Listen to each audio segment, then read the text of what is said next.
আচ্ছা আচ্ছা জামদিয়া বিয়া দিয়া জামদে কোন গ্রামে? আপনি যে ওই মেয়ে এলা বাপের সাথে কথা বললেন না? ওই যে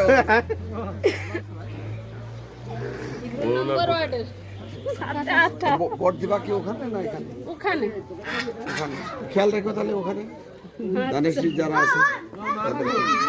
ওই যে আমার মা। এটা ফ্যামিলি কার্ড আসে না এটা হলো ফ্যামিলি কার্ড।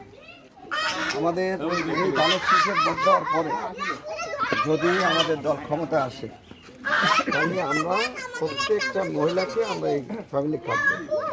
ফ্যামিলি কার্ডের গুণাগুণ হলে প্রতি মাসে নগদ টাকা পাওয়া যাবে, 2,500 থেকে 3,000 4,000 এরকম। সরকার ওই সময় যে নির্ধারণটা করবে সেই অনুসারে আপনার টাকা পাবেন। সয়াবিন তেল পাবেন, প্রতি মাসে চাল পাবেন, ডাল পাবেন এবং আনুষঙ্গিক অন্য অন্য ভাতা যা আছে সবগুলো এখানে পাবেন। অনেক রকম সুবিধা এখানে আছে। আরও চিকিৎসার জন্য আপনি ফ্রি কনসেশন ডিসকাউন্ট যেটা বলেন সেটা পাবেন, ভ্রমণের জন্য ডিসকাউন্ট পাবেন। আপনি যদি কৃষি লোন নিতে চান, হাঁস মুরগি প্রতিপালন, তারপরে